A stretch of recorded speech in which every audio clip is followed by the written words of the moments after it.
The following vodcast contains opinions from paid professionals. The information provided in this vodcast is general in nature and not advice. For free and confidential support, call 1-800-858-858 or visit gamblinghelponline.org.au.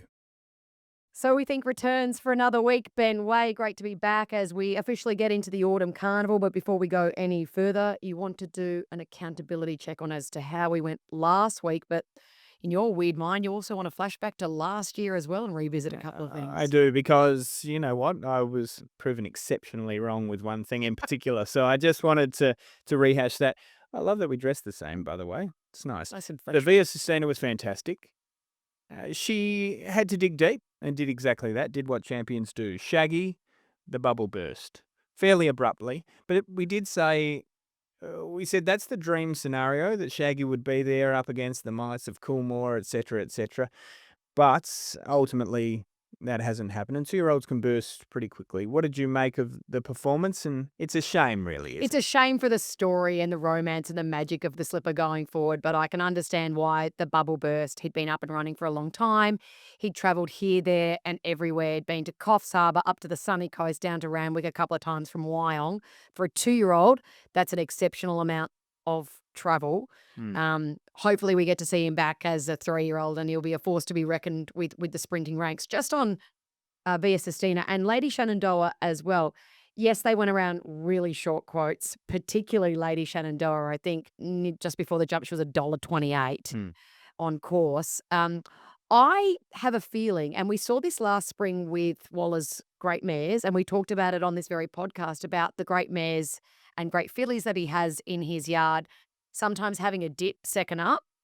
I wouldn't be surprised if those wins, as narrow as they were, but as tough as they were the dip. Yes. Get what I mean? They've dipped and still won. Correct. And that's how good they're going at the moment. Maybe that's not the case, but I do have a thought that that's maybe why they were such tough-fought victories. Yes, the competition was still exceptionally strong. The likes of Lady of Camelot over the 1,400 metres, she was immense. And then Fangirl as well, who I think has come back in the autumn bigger and better than ever, and particularly on the dry track. Third up for both of them, I reckon they'll win by streets. Yeah, it's hard to argue with that. You're right. There's a model we've seen, and we'll see whether it plays out that way. So the retrospective one. Yeah, what is this? So remember we were talking about there being too many Group 1s? Yeah. We both agree there are too many. 100%. And we'll get on to the All-Star Mile and it's ick. But when we said there were too many Group 1s, we said for fairness, you can't just say there are too many Group 1s and not nominate races saying they should probably go. Now, we both agreed the Caulfield Stakes didn't add a stack. And the other one that I suggested Was a race this weekend that looks awesome. was the Canterbury Stakes. Now, not only am I going to change my tune and say I was wrong, I will say this looms as I'll say it'll be in the top 2 or 3 races of the autumn. Yeah. So we will go into it at length later on with a special guest, I might add. But you've got an Epsom and King Charles winner in Cheolwolf, a Sires Champagne and Golden Rose winner in Militarise, a Randwick Guineas and Doncaster winner in Celestial Legend, Sunshine in Paris won a VRC Classic at Group 1, a Rupert Clark Group 1 winner in Magic Time, a Stradbroke winner in Steffi, a Group 1 Coolmore winner in Switzerland, a Group 2 winner in NCAP, Here to Shock won a Group 1 last start in New Zealand, Airman won a Group 2, Pericles won a 5 Diamonds, Royal Patronage won a Group 2.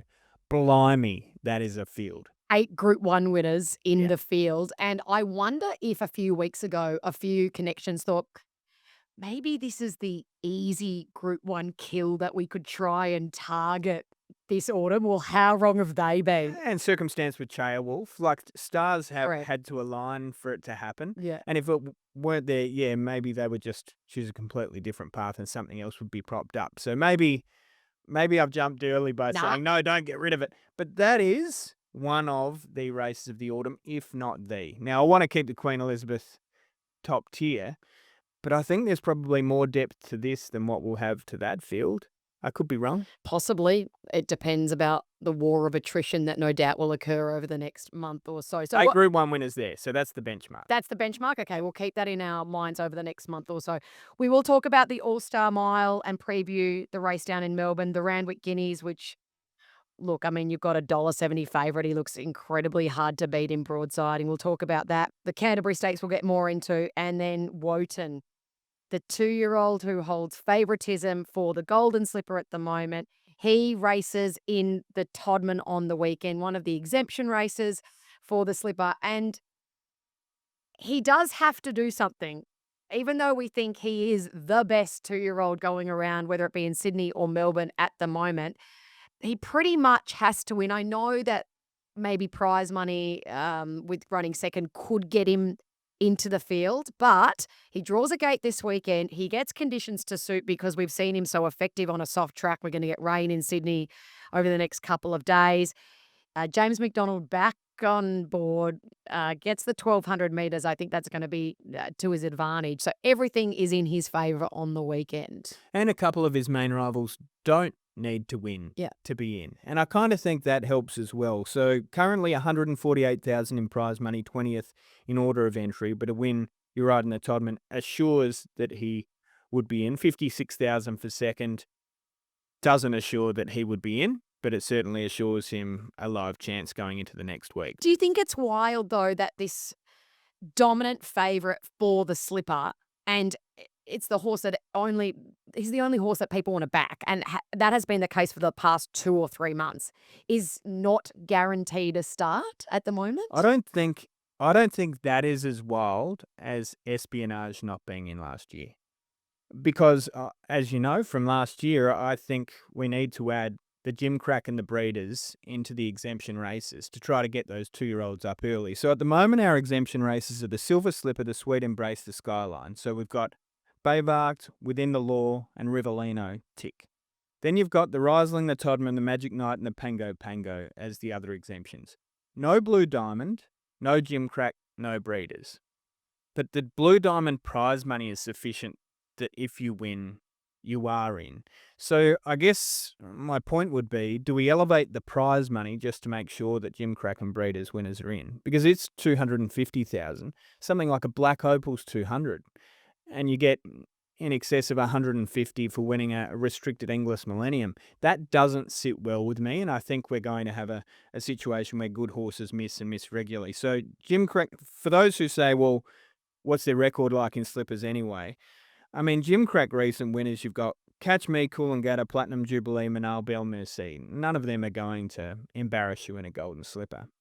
Breeders has probably fallen away. We're not going to see Ken Kirk. We know that much. And Espionage missed. But when you go back maybe 10 years ago, you had Capitalist, Vancouver, and Piero. And So they found their way in via winning other races or upping their prize money in running.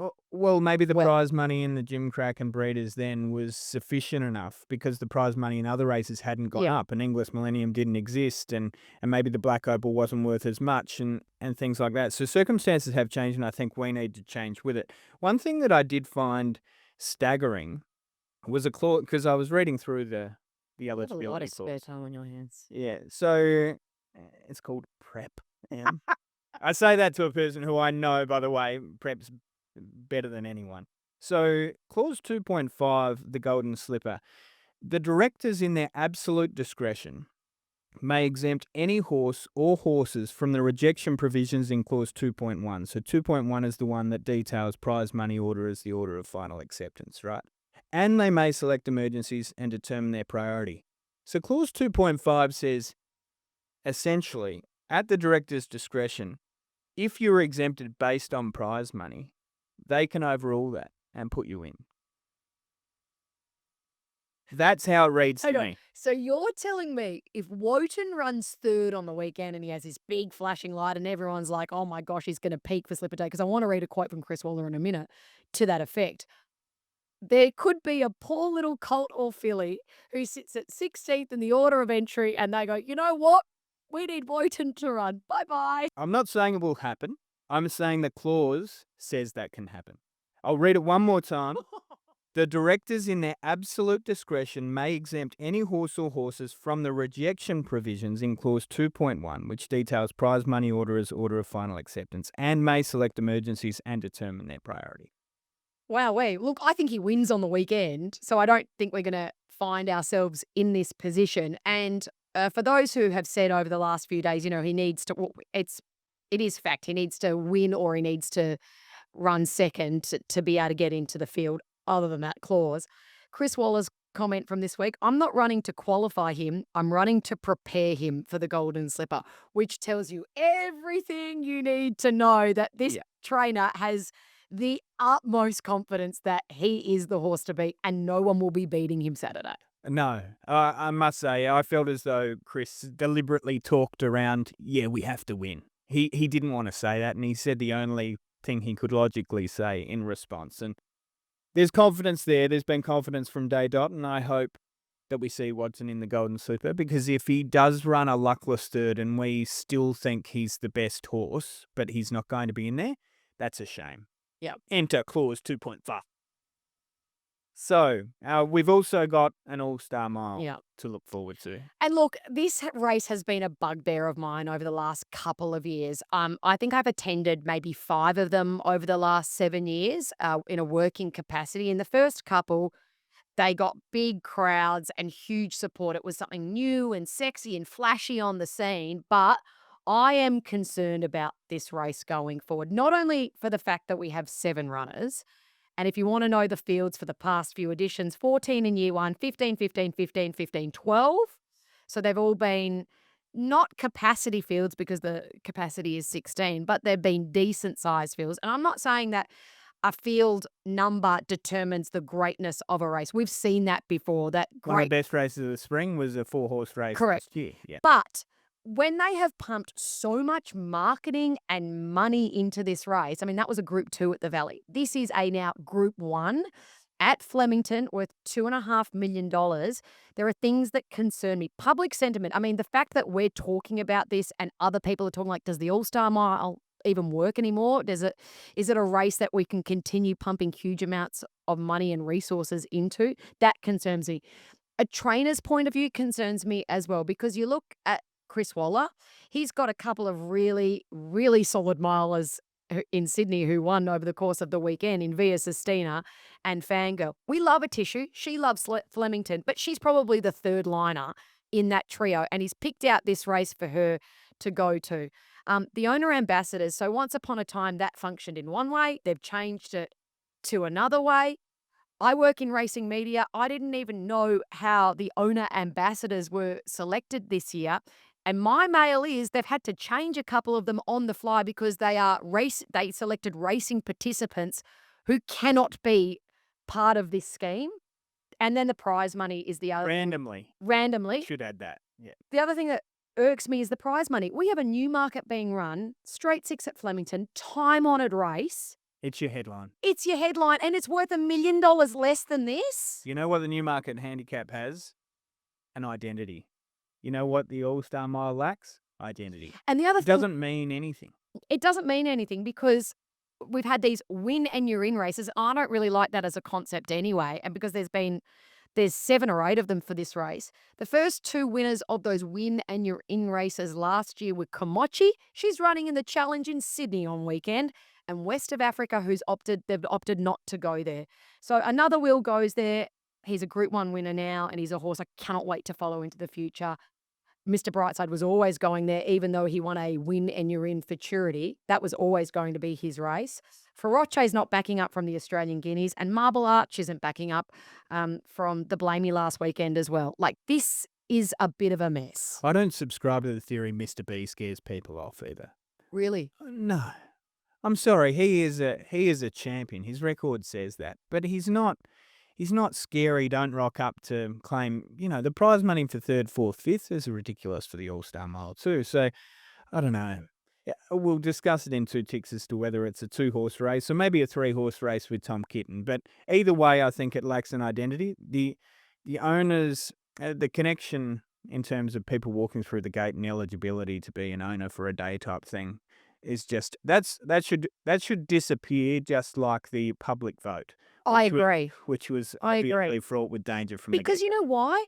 They want these owner ambassadors to be part of the journey, and I get that. You want to engage people and have them come along for the ride. But the problem is you're selecting from people who have walked through the gates over the last couple of weeks at Flemington who are going to go to the races anyway. They're industry participants. They're industry followers. It's not like you've got 100,000 people coming through the gates on Derby Day and selecting randomly from a crowd for people who might attend a race meeting like once a year and they're excited to be part of it. Like the last few weeks, they had 8,000 on course last meeting at Flemington. Pretty much all of them are solid industry participants or members of the clubs. It just needs... I know they've tried to look at it before, but now when we've been presented with a 7-horse field this time in, and God bless Gary Portelli, I love Gaz, flying trapeze. I mean, he's said this on radio today. He knows that he's going to run last for $40,000. He might finish 6th, he might finish 5th, but he's not going to finish top 3. But he's running for last place, which is a big check, with a horse who finished 7th to Cronenberg at Doomben last start. And he's a great horse. Like, he's a really nice horse, but he's not Mr. B material. No, he is not.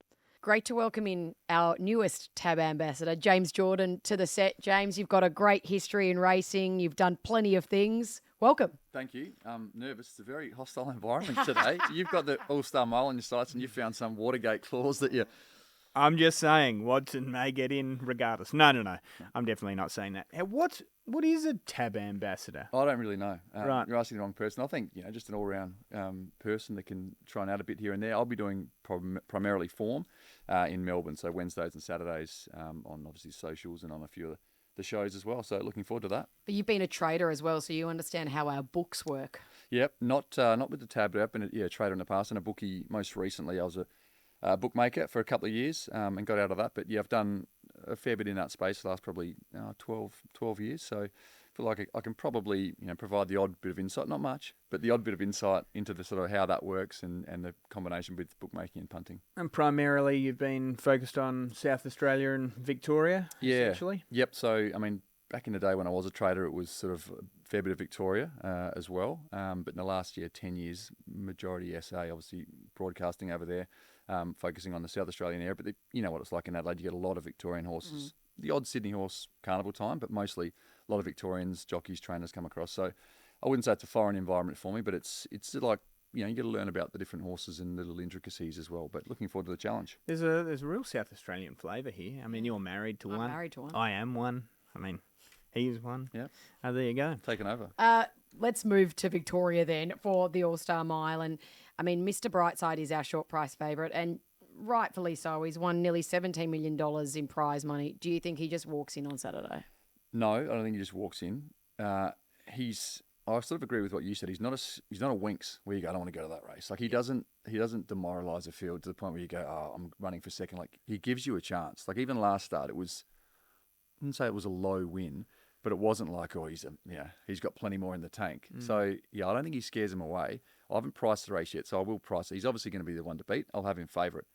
But you look at, 7 out of 10 people would probably say that Tom Kitten should have beaten him last start. So Me included. How can you say he's immoral on the basis of that? Yeah. Still feeling. But yeah, it's going to be interesting. And another Wills obviously was pretty good last start too. So he's the one with upside compared to Mr. B. So we'll see.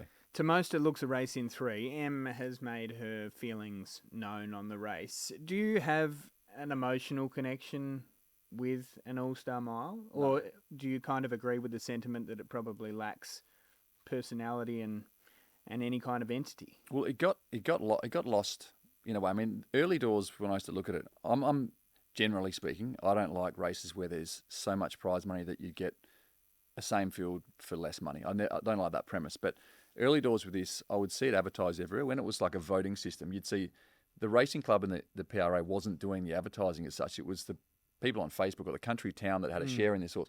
So it would sort of get around. They'd let the participants, for want of a better word, do the legwork.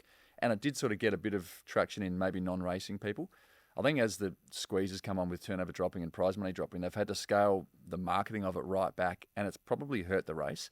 But do I get a feeling in my stomach at the start when the barriers are about to open, like you're doing it? No, I won't. No. And I think it's a reminder that just prize money. You talked about the difference between even in Sydney and the other races on the card in Melbourne. Huge prize money difference. No better field. So I think that's got to be looked at too. My concern is when you look at the meeting at Flemington on Saturday, there's a clear standout, a clear highlight and it's not that. Mm.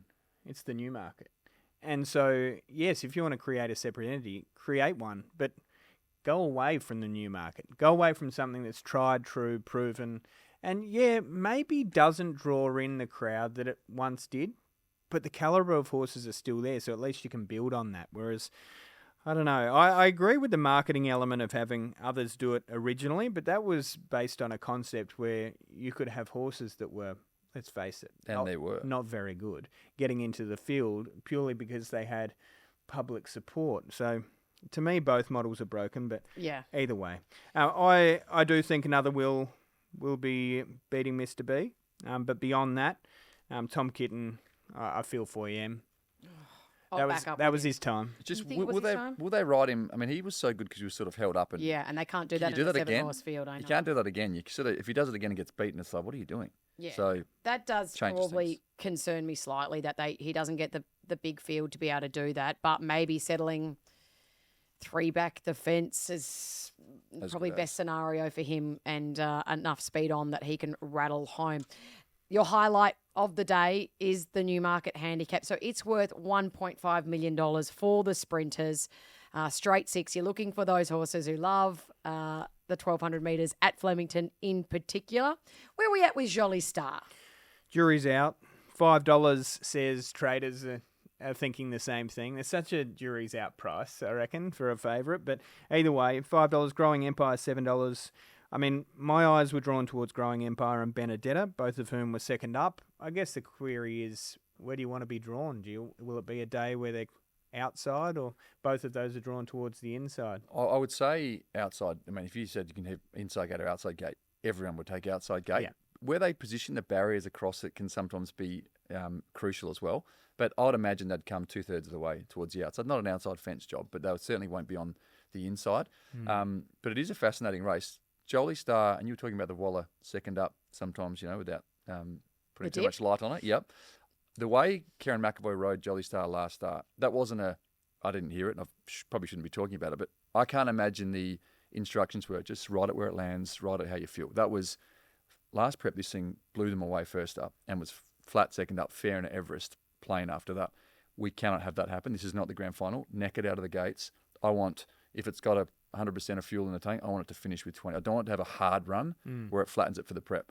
So then you go, okay, well then this is the time where it's going to run a big race. But then it's down the straight for the first time. Had a 3-horse jump out, so I had to look around. You learn nothing in a 3-horse jump out down the straight. So you don't know how it's going to go, but if it goes to how it did first up last prep, it'll blow them away. Yeah. So you're seeing it as almost a first up run. Yeah. The way he rode it was like, not that he wasn't trying, but he was trying not to give it a hard run. Don't you think that's the problem though with jockey criticism? And I think there is an important caveat to it, but we're not privy to the instructions. Instructions, of course. So if they ride to instruction, they're really on a hiding to nothing. I will say on that front, it's widely discussed, but there is a big difference between bagging a ride and bagging a jockey. 100%. I'm yeah. all for criticising a ride because a footy player has a terrible kick, a rugby league player has a terrible pass, and a jockey has a bad ride. But there's a difference. And I think sometimes we blur the lines between the two. I think people have found Growing Empire as well, not only because he's a colt that we think is, a real Group 1 performer for the next year or so, but partially due to the fact that where he sat in the run in the Lightning 2 weeks ago when we had umbrellas flying over Flemington, he was getting knocked around like a sail in the wind, whereas the mares who ran on were cuddled up. They got beautiful, cozy runs and were protected from all the elements. That's why I think I'm a little surprised to see the support for Stretton Angel, because she probably had every favour there that day. But also, I don't see her as a 1,200 metre horse. And she's a 1,000 metre, 1,100 metre specialist for me. So I'd be happy to look elsewhere for her. I think Jolie Star, it's a great theory that you have about her firing fresh. I don't think the straight's going to be a problem for her, because if she does find cover and then she gets the breaks when they're afforded to her, I think she can be absolutely explosive. And Growing Empire, the same fact. But there's value all throughout the page. It's going to be one hell of a race. Not much of a breeze this week as well. You talked about the headwind, Growing Empire cutting it last start. Yeah. There won't be much of a breeze at all. So I don't think settling forward will be a problem. I think they probably won't go that quick because it is that straight. They're They never really go quick in the straight, but I wouldn't be surprised if the horse is up on speed, can find a kick, Alfred as opposed hasn't, to last time. Alfred hasn't influenced things that far south, but the rain and everything is even making its way to Sydney. I think we've got 4 or 5 days of rain in succession with a bit of wind predicted there and some good races here too. Yeah, and that's what makes the Canterbury for me really interesting. We'll get into the Randwick Guineas to begin with, though, and broadsiding. What he did first up in the Hobartville, we've come to expect from him. We saw him do that last start, first up into a Golden Rose, and everyone's like, you can't win a Golden Rose first up. It hasn't been done in like 25 years. Well, this is the horse who can buck all the trends, and he did that last start. Up to the mile, soft conditions. He's the quality. He's the testing material. He draws a gate. He gets the best jockey in the world back on. He can flatten second up, but that's what his stats say. But I think that was probably more circumstance, say, in the Caulfield Guineas when he settled out the back and couldn't rattle home because we had a leader's bias that day. So I expect him to be handy in the run. I expect him to ping the gates more like we did last start. I think he's got that in his arsenal now. So I wouldn't be concerned with him getting back and not having the luck to run on. It's a big asset for him to have too, because when you look at his main rival in Swift Falcon, that's probably the one drama is that positional speed. He's a racehorse, and he wants it. He's talking about Mr. Brightside. It feels like they almost know they need to do enough to win and hold them off. Plenty of horses over the journey have done it. Octagonal never won by a space. So he's got that going for him. He is a proper racehorse. I think he likes to fight. He doesn't mind getting dirty to do it. So obviously, but yeah, you look at the runs last start. It's in isolation. If you said just to the average person, names aside, form aside, watch this race, they go, that's second horse. That one out down the outside, that's a big run. So yeah, I've got that to balance up as well. Okay. Aliana's the other one I've got eyes for in a way because she was huge against the Colts again last start in the Hobartville. I find it fascinating that Chris Waller has opted to go this way with her.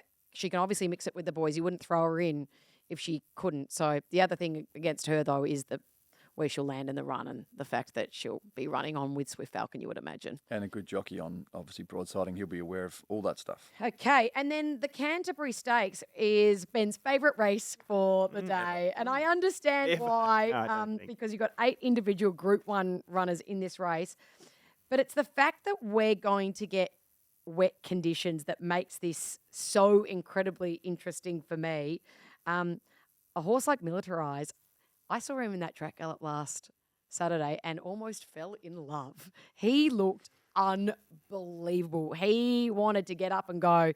And I think Tommy said if he had sneezed on him last Saturday during that gallop, he would have gone hell for leather. So he likes the wet conditions. First up for a long time after the incident at studs. So he is now being gelded. He's my play. He's my play in the race. He looked too good to be true last Saturday. He would have really let down and been looked at. I mean, I know horses spell their spell. They're not spared anything, but going to start, he would have been really, he would have been absolutely loving life. He just went back to work, really. So the first week back for him. But 2 stone lighter, they can improve a lot, and he probably didn't need to improve to go close. No, when you have a look at his record, I mean, he went around, I think he was even single figures in a Cox Plate at one point. So we're talking about a real weight for age star that returns, and having our weight for age stocks, we talked about them for probably 4 or 5 years. We said, we're struggling a little bit. But now suddenly with Via Sistina and Cheerwolf and horses like Militarize, you think, okay, well now maybe we have a rivalry. Cheerwolf, gap between runs, slight hiccup, 13. back No, to thank 13. No, $8 to me is poison. Not to say he won't run it. He'll run a good race because he always does. He's a very good He'll horse. be hitting the line as he should, but the drop, and it's not by design. Poor Joe Pride just has had to do that because he had the incident with his leg last week where he was unsuitable to race. So, but I'll wait for him to get to the mile again. I just got to wait. It's different, but I made the mistake with him in the Epsom. He was 2,000 back to a mile, and I generally don't like horses back in trip, and I thought, no. I sort of looked aside, and he was dominant. This is different. 2,000 to 1,600 is different from 14 back, but he has done it before. I did think if the market was disrespecting anyone, it was the Stradbroke winner in Steffi. So Steffi has, this is more within her wheelhouse, distance range wise. We know that they're aiming her up as a mile horse this preparation. She's sitting there, I think, 3rd or 4th line, around the $8 mark. Yeah. She was fairly unlucky at this stage of the prep last time, shooting up along the inside in what wasn't the preferred going. We're an extra 100 here for to kick off a preparation this time, and the stable could not be more airborne, and the trials have been pure porn. There's not much. Have I given enough of a push? Yeah, you that's sound definitely very excited. That's definitely the way I'm going. Push much more than that. What do you make of of Switzerland, the 3-year-old? I love. I'll get your thoughts first. Yeah, well, it's a really good question. It's obviously a Coolmore winner, and I was surprised to see him win the Coolmore like that off what we'd seen prior. But the stable confidence always said that he was a star. I'd happily sit and watch, and if I get beaten by him, so be it. But He did have excuses last start, though. Like, you watched him in isolation in the run at Flemington, and he was getting laid all over. Like, he had no clear area just to balance up and run on a day when the weather conditions were crap. He also had horses right on top of him. So I think there were conditions. I think he ran on well down there and over an unsuitable trip. I'd expect him to. if you look at his To do record something. holistically, though, it's inferior to a few of these at this point. And I know he's younger, with probably a bit of upside, but It's just the I mean, the stories within the story, the commercial side of these colts is so interesting. Like, I mean, Chris Waller would be able to line up lots of horses and line up very well.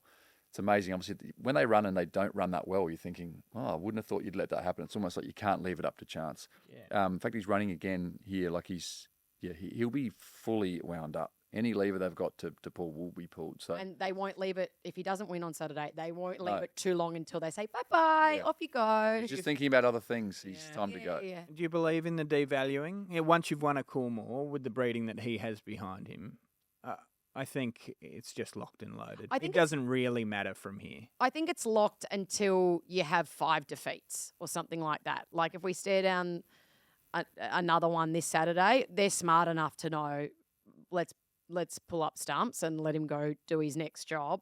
I don't think at this point in time it devalues, but if they let him to continue to race and he doesn't win a Group 1, it does. They never seem to obviously do that for good reason, but it does. Like, look at a Home Affairs or something. Like, if you want to put yourself up as got all the, it's got the breeding, it's got everything, it's got the physique, and I think once you have a horse that maybe won a Group 2 and was thereabouts, it goes to stud, and it's it might only be a mid-range service fee, but they haven't got.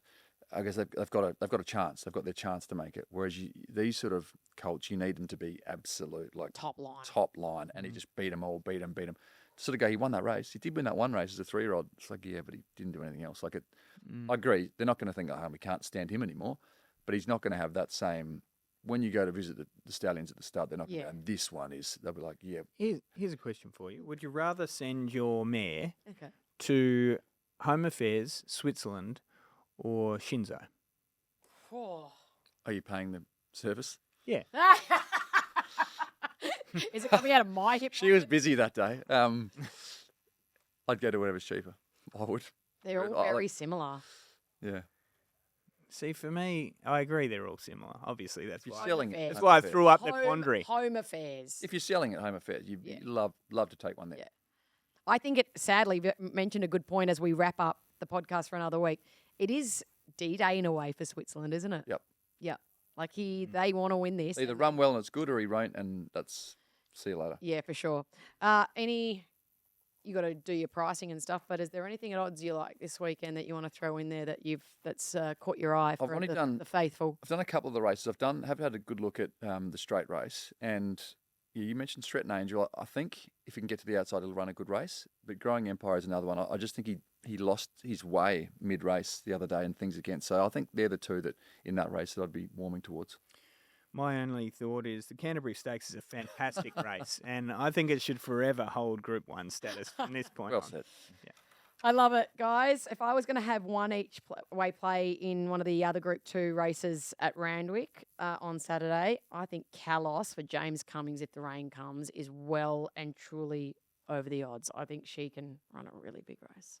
All right, good luck. Thanks for joining us. Pleasure to be here. We'll see you next week. Thank you for joining us for So We Think. We'll be back to wrap up the forever Group 1, that is the Canterbury Stakes, next Thursday.